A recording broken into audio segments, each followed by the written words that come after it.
Welcome to info news. Bejjanki మండలంలో మొదటి దశలో 501 ఇందిరమ్మ ఇళ్లకు గాను కేవలం 492 మందికి మాత్రమే ప్రొసీడింగ్స్ ఇవ్వడంలో ఆంతర్యం ఏమిటని బీఆర్ఎస్ పార్టీ మండల అధ్యక్షులు పాకాల మహిపాల్ రెడ్డి ప్రశ్నించారు. శనివారం మండల కేంద్రంలో మాజీ ఎంపీపీ నివాసంలో భారత రాష్ట్ర సమితి మండల అధ్యక్షులు పాకాల మహిపాల్ రెడ్డి ఆధ్వర్యంలో పాతికేయుల సమావేశం నిర్వహించారు. ఈ సందర్భంగా నాయకులు మాట్లాడుతూ ఇందిరమ్మ ఇల్లు అర్హులైన ప్రతి ఒక్కరికి ఇవ్వాలని డిమాండ్ చేశారు. మండల వ్యాప్తంగా 4200 మంది లబ్ధిదారులు ఉంటే కేవలం 492 మందికి మాత్రమే ప్రొసీడింగ్స్ ఇచ్చారన్నారు. ఇందిరమ్మ ఇళ్ల లబ్ధిదారుల ఎంపిక పారదర్శకంగా లేదని సమాచార హక్కు చట్టం ద్వారా ఎంపీడీఓకు దరఖాస్తు చేసుకోగా అధికారులు ఇచ్చిన సమాచారం మేరకు 501 ఇళ్లు మంజూరు అయితే 492 మందికి మాత్రమే ప్రొసీడింగ్స్ ఇచ్చారని తేలిందన్నారు. మిగతా వారికి ఇచ్చేంత వరకు కలెక్టర్కు ఫిర్యాదు చేస్తామని అన్నారు. బీఆర్ఎస్ హయాంలో బెజ్జంకి, తోటపల్లి, చీలాపూర్ గ్రామాల్లో డబుల్ బెడ్రూమ్ ఇల్లు పూర్తి పారదర్శకంగా ఇవ్వడం జరిగిందని ఆర్ఐ ఎంఆర్ఓ ఎంక్వైరీ చేసి పూర్తిగా అర్హులైన వారికే డబుల్ బెడ్రూమ్లు ఇవ్వడం జరిగిందని తెలిపారు.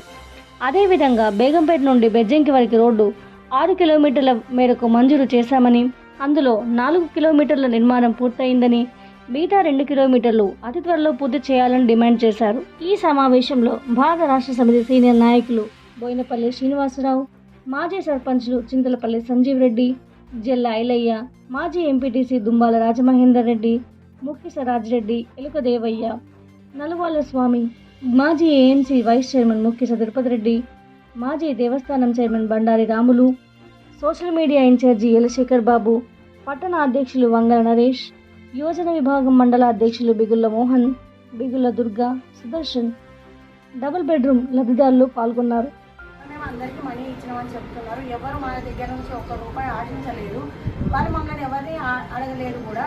ఈ విషయంలో మమ్మల్ని ఎందుకు ఇట్లా ఇబ్బంది పెడుతున్నారు కాంగ్రెస్ వాళ్ళు? అందరికి ఇచ్చిరు అని చెప్పేస్తున్నారు. మేము ఎవరి గురించి మేము ఆశించలేదు. మేము పేదరికం అని చెప్పి మాకు పేదరికంతోనే చూసి ఇచ్చిండు. ఒకప్పుడు గాలిపల్లికి పొత్తూరుకు నేను అంగలి తిరిగేదాన్ని.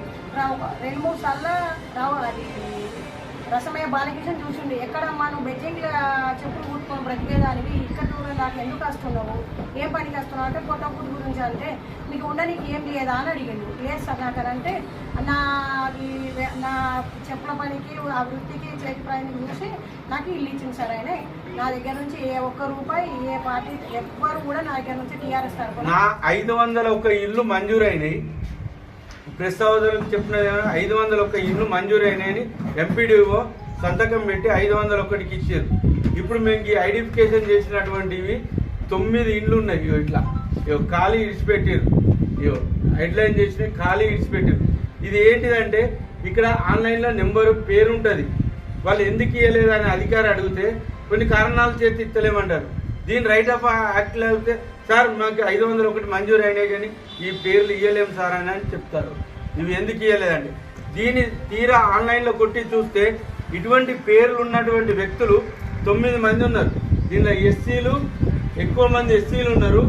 ఉదాహరణ చెప్తే పెరకబండలో ఎస్సీ కాలనీ వీళ్ళిద్దరికి ఇచ్చారు. వీళ్ళకి ఏ కారణం చూపెడతలేరు.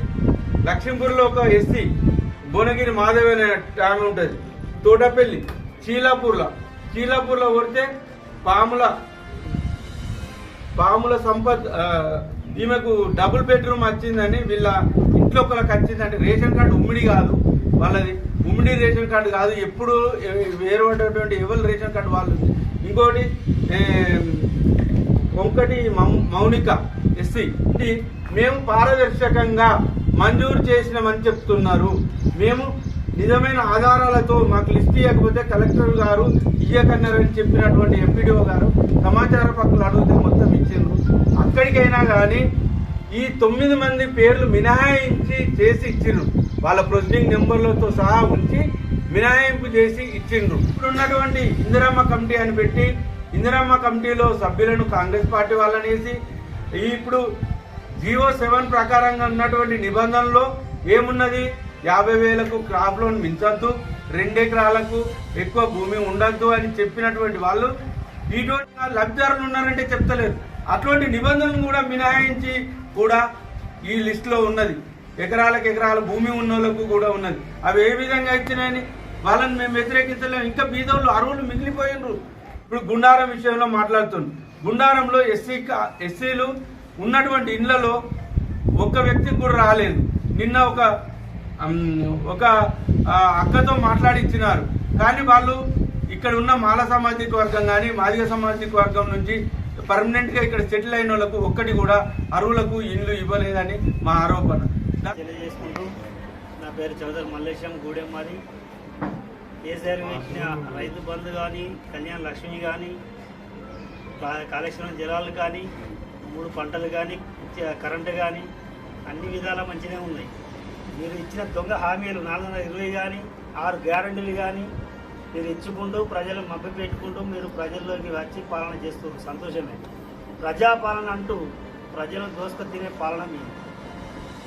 ఎట్లా అంటే మీరు పెట్టిన 6 గ్యారంటీలలో ఇంద్రమ్మ ఇల్లు మీరు చెప్పుకొని తిరిగి మేము మొన్న మానకొండూరు గడ్డపైకి మా ధర్నకు పోవడం జరిగింది. దాంట్లో మేము ఇల్లు రాని నిరుపేదలకు ఇల్లు కావాలని కొట్లాడడం జరిగింది. గత ఎమ్మెల్యే మాజీ రసమయ్య గారితో మేము సహకరించి పోయి మీటింగ్ పెట్టడం జరిగింది.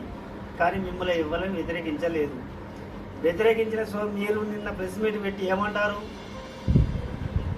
రసమయ్య బాలకిషన్ గారు విమర్శలు గుర్తించారు, చేసిరు, మా మీద అన్ని రకాల ఆరోపణలు అసత్యపు రూపాలు పలుకుతున్నారని చెప్పారు. మీరేం చేసిన నేను ప్రెస్ మీట్ పెట్టి ప్రజా సంక్షేమ పథకాలు అనేవి నిరుపేదలకు పెట్టారు. మీరు ఇండ్లు అనేవి ఒక పార్టీ వాళ్ళకో ఇంకో పార్టీ వాళ్ళకో కాదు మీరు పెట్టేది. గ్రామ కమిటీల సెక్రటరీ తోటి మీరు ఇండ్లను పరిశీలించి తర్వాత మీరు ఎంపీడీఓ ద్వారా చూసుకొని ఇంద్రమ్మ కమిటీలు వేసారు. దొంగ కమిటీలు అవి. నాకు గూడెం నాకు అన్యాయం జరిగింది అంటే నాకు ఇచ్చినా ఒకటే, ఇవ్వకున్నా ఒకటే, అర్హున్నా